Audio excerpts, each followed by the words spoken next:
पुण्याचे पालकमंत्री अजितदादा पुन्हा झाले. याआधी चंद्रकांतदादा पाटील होते आणि चंद्रकांतदादा पाटील यांच्या विरोधात राष्ट्रवादी काँग्रेसने आंदोलन केली. त्यावेळेस राष्ट्रवादीत फूट नव्हती पडली, तेव्हापासून आंदोलनं करताय. असे अनेक मुद्दे झालेले आहे आणि याच विषयावर बोलण्यासाठी आपल्यासोबत आहे शरद पवार गटाचे पुणे शहर अध्यक्ष प्रशांतदादा जगताप. दादा, काय सांगाल? आपण एक ट्विट देखील केलं होतं आत्तामध्ये 2 दिवसापूर्वी की दादांनी परत यावं. या संदर्भात लांडग्यांच्या कळपात गेलेला आहे. दादा वाघ आता सध्या लांडग्यांच्या कळपात गेलेला आहे आणि आता दादांना पुण्याचं पालकमंत्रीपद दिलेलं आहे. नाही, मुळात परवाचं जे ट्विट केलेलं आहे ते आदरणीय अजितदादांच्या बाबतीत बिलकुल नाही.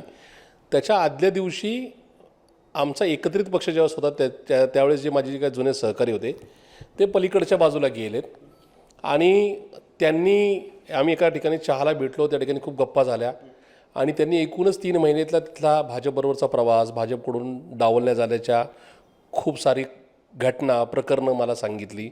एकूणच राज्य सरकारमध्ये आमच्याकडून गेलेल्या लोकांना नसणारी मुभा या संदर्भात खूप सविस्तर कहाण्या सांगितल्या आणि एकूणच तिथं गेलेले जे आमदार आहेत किंवा जे गेलेले तिकडे गेलेले आणि मंत्री झालेले जे काय आमच्यातून गेलेले सहकारी आहेत यांच्या संदर्भातलं ते ट्विट होतं. त्यांना वाघ हे संबोधलं गेलं.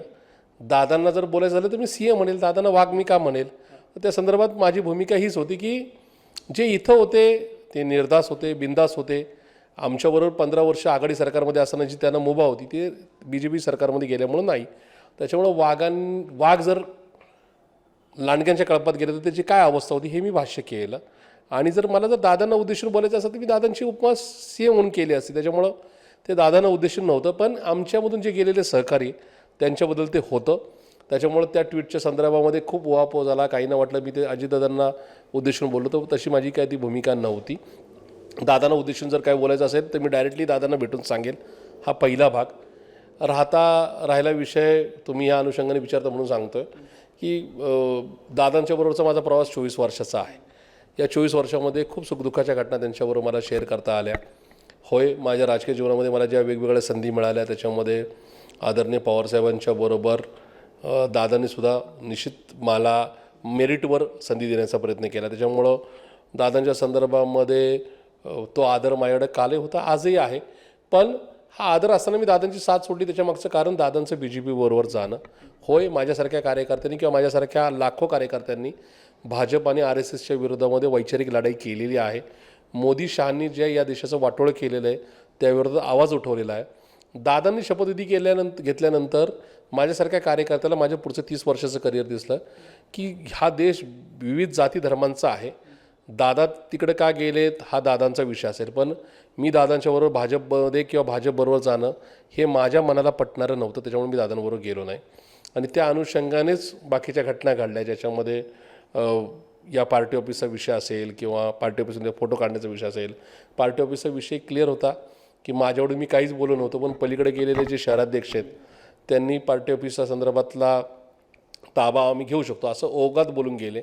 ते माझे चांगले मित्र आहेत, पण ते बोलून गेल्यामुळं मला आपल्याच माध्यमांनी किंवा आपल्याच पत्रकारांनी विचारलेल्या प्रश्नावर मी सांगितलं की ते ताबा घेऊ शकत नाही, कारण की बाय डिफॉल्ट म्हणजे अगदी नकळत का होईना माझ्या नावाने रजिस्टर डॉक्युमेंट झाल्यामुळे ताबा घेऊ शकत नाही ते बोललो. त्यामुळे कुठं आमचा त्याच्यामध्ये दावा प्रतिदाव्याचा किंवा ताब्याचा आमचा त्यांचाही किंवा माझाही त्या संदर्भातला बोलण्याचा रोग नव्हता. हा एक भाग आला.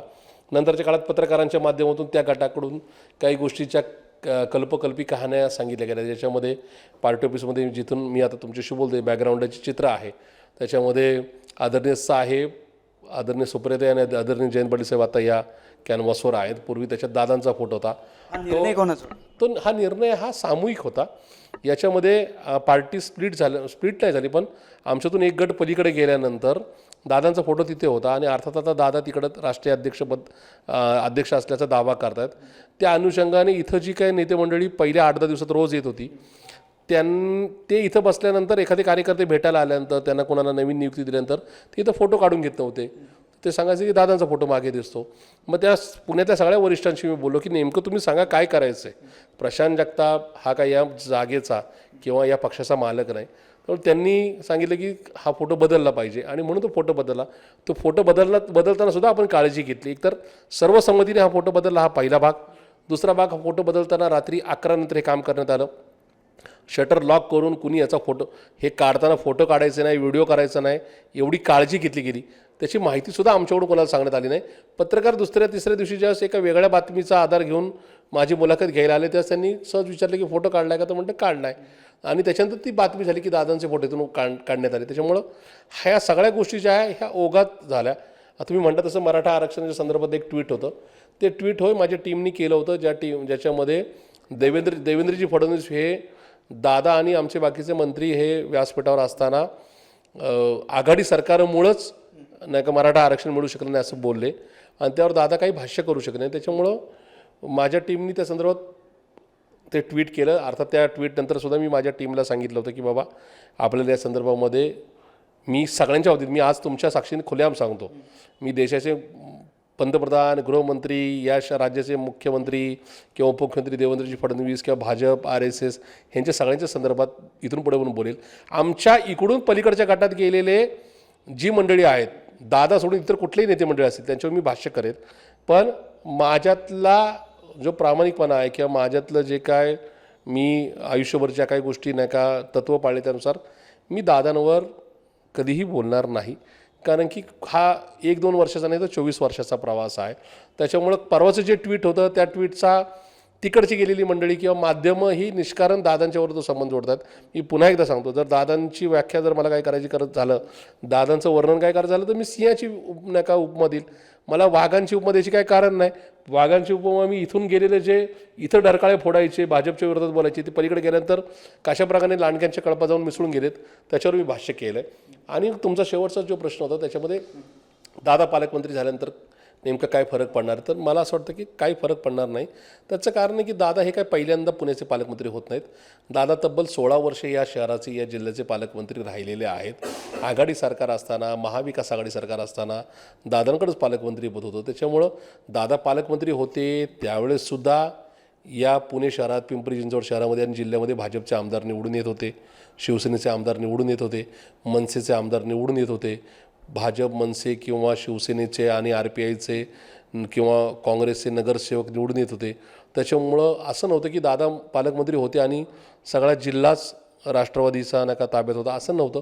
शेवटी दादांनी किती चांगलं काम केलं तरी जनता जनार्दन हे अंतिम निर्णय घेत असतात. आता ज्या पद्धतीने पलीकडचा गट हा भाजपबरोबर जाऊन मिळालेला आहे त्याच्यामुळं दादा पालकमंत्री झाले काय, राष्ट्रवादीच्या नावाचा चिन्हाचा निकाल काही जरी लागला तरी सामान्य पुणेकर, सामान्य जनता जी काही भाजपच्या एकूणच दादागिरीला, भाजपच्या एकूणच आरे रावीला, भाजपच्या हिटलरशाहीला कंटाळलेत ते निश्चित आम्हाला मतदान करतील. उद्या चिन्ह आणि नावाचा फैसला जरी झाला तरी सिंपती म्हणजे सहानुभूती आदरणीय पवारसाहेबांच्या बरोबरच राहील. साहेबांचं वय आज 83 आहे. त्याच्यामुळं साहजिक सामान्य जनता योग्य ते निर्णय घेतील. तो निर्णय हा अनुकूलच असेल याबाबतीत माझ्या मनात शंका नाही. आणि जाता जाता मी एवढंच सांगेन की मला राहून जुने पालकमंत्री चंद्रकांत दादा पाटील यांचं वाईट वाटतं. बिचारे कोल्हापूरवरून पुण्यात आले, कोथरूडमधून निवडून आले, या शहराचे पालकमंत्री झाले. त्यांना पुण्यातून थेट आता अमरावतीला धाडण्यात आलेलं आहे. म्हणजे कोल्हापूरवरून प्रवास पुण्यापर्यंत आला, पुण्यातून आता तो अमरावतीपर्यंत गेला. आणि माझ्या माहितीप्रमाणे मी खूप महाराष्ट्र फिरलो त्यामुळं अमरावती ते नागपूरचं अंतर, महाराष्ट्राची सीमा फक्त अवघ्या 150-160 किलोमीटर राहते. कदाचित त्यांचा प्रवास हा आता महाराष्ट्राच्या बाहेर जातो का काय, अशा प्रकारचाच भाजपने केलेला प्लॅन आहे का काय, अशा प्रकारची शंका किंवा एकूणच तशा प्रकारचे नाही का प्रश्न पडण्या इतपत त्यांचा प्रवास झालेला आहे. त्याच्यामुळं जुने पालकमंत्र्यांमुळं पण शहरात काय फरक पडत नव्हता चंद्रकांत पाटलांमुळं. आणि दादा पालकमंत्री झाल्यामुळे आमच्या गटाला किंवा एकूणच बाकीच्या सगळ्या आमचा जो मूळ पक्ष आहे या मूळ पक्षाला किंवा बाकीच्यांना काही त्रास होईल असं मला वाटत नाही. दादांच्या पालकमंत्रीपदाला माझ्या शुभेच्छा. त्यांनी शहराच्या, जिल्ह्याच्या विकासासाठी निश्चित काम करावं अशी निश्चित अपेक्षा.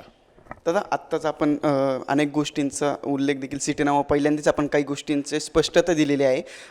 दादांबरोबरचा आपला जो 24 वर्षाचा प्रवास होता त्याची नाळ कुठेतरी तुटली आहे का ती नाळ आहे अजून जपून? नाही, बिलकुल नाही. एक लक्षात घ्या, 2 गोष्टी आहेत. एक, मी ज्या वातावरणात जन्माला आलो, ज्या परिसरात वाढलो, जिथं मला प्रतिनिधित्व करायची संधी मिळाली तिथली सामाजिक आणि एकूणच राजकीय नाळ किंवा तिथले नाही का जी काय कनेक्टिव्हिटी ही वेगळी आहे. त्याच्यामुळं साहजिक आहे मी कॉस्मोपॉलिटन शहराचा, त्याचबरोबर सर्व धर्म सर्व जातीय नका समाजाचा प्रतिनिधी या नात्याने मी त्या पद्धतीने माझी विचारधारा ही डेव्हलप होत गेली. त्याच्यामुळं मी राष्ट्रवादीमध्ये मला ती मुभा मिळालेली असताना दादांच्यावर राहत असताना मी त्या पद्धतीने कामकाज करत होतो. होय, इतर आता जे काही कार्यकर्ते दादांबरोबर आहेत त्यांच्यापेक्षा सुद्धा दादांची माझे संबंध हे खूप गौरवाचे किंवा आपलेपणाचे राहिले. दादांनी ही विचारधारा सोडून पलीकडे गेल्यानंतर मला बिलकुल असं वाटलं नाही की दादांबरोबर आपण जावं. पण याचा अर्थ दादा आणि मी शत्रू आहे किंवा आणि आम्ही एकमेकाच्या समोर कुठेतरी स्पर्धा करतो अशाचा बिलकुल भाग नाही. दादांचं कार्यक्षेत्र किंवा दादांची विचारधारा किंवा दादांची कार्यशैली हा वेगळा विषय. आणि उद्या दादा कदाचित समोर भेटले तर माझा नमस्कार पूर्वी सारखाच होईल. शेवटी नाही का उद्या कुठे माझ्या घरी एखादी नाही का आनंदाची नाही का घटना असेल तर मी निश्चित त्यांना आमंत्रण देईल. त्याच्यामुळं ही कुठं हा काय दुश्मनीचा किंवा रागाचा भाग बिलकुल नाही. मला माझ्या विचारधारेबरोबर कधीच कॉम्प्रोमाइज करायची नव्हती म्हणून मी इथं आहे.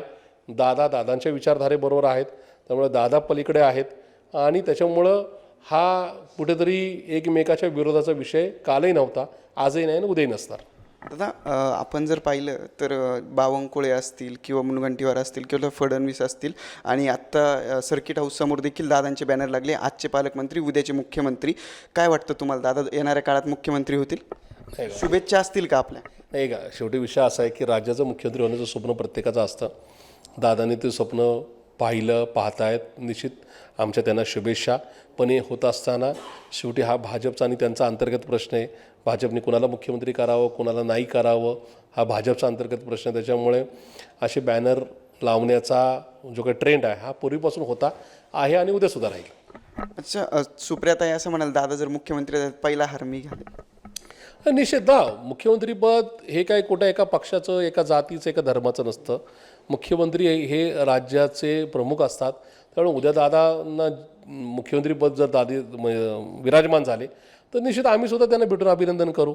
शेवटी राज्याचे कुणी मुख्यमंत्री झाले तरी ते माझे नाहीत असं कोणी बोलत नाही, ते समस्त राज्याचे असतात. त्याच्यामुळं उद्या असं काही जर झालं तर निश्चित आमच्या शुभेच्छा पण राहतील आणि आम्ही अभिनंदन पण करू. दादा आता पालकमंत्री झाले, तुम्हाला काही काम असलं तुम्ही काम घेऊन जाणार दादांकडे? माझ्या परिसराचे या माझ्या हडपसर विधानसभा मतदारसंघाचे या शहराचे किंवा जिल्ह्याचे आणि ते राज्याचे उपमुख्यमंत्री आणि अर्थमंत्री पण आहेत. राज्याच्या संदर्भात जे काही मला कार्यकर्ते भेटतात त्यांचे काही प्रश्न असतील तर निश्चित आम्ही त्यांना जाऊन भेटू, निवेदन देऊ, त्यांना विनंतीसुद्धा करू. कारण की शेवटी सामाजिक राजकीय जीवनामध्ये अशा प्रकारचे संबंध निश्चित एकमेकाबरोबर येतात. त्याच्यामुळं प्रश्न मांडायला कुठं अडचण आहे का असं मला बिलकुल वाटत नाही. धन्यवाद दादा. आपण सिटी नावला दिलखुलास ही जी मुलाखत दिली, या दादांनी अनेक गोष्टींचा पहिल्यांदाच सिटी नाववर खुलासा देखील केलेला आहे. फोटो काढण्याच्या संदर्भात असेल किंवा अजितदादांच्या संदर्भात जे काही ट्विट केले असतील मराठा आरक्षणाच्या वेळेस असेल किंवा आत्ता 2 दिवसापूर्वी जे ट्विट केलं, या सर्व गोष्टींवर दादांनी आता आपल्याला स्पष्टता दिलेली आहे. कॅमेरामॅन अमोल निगुलसर, ऋषिकेश जगताप, सिटी नाव, पुणे.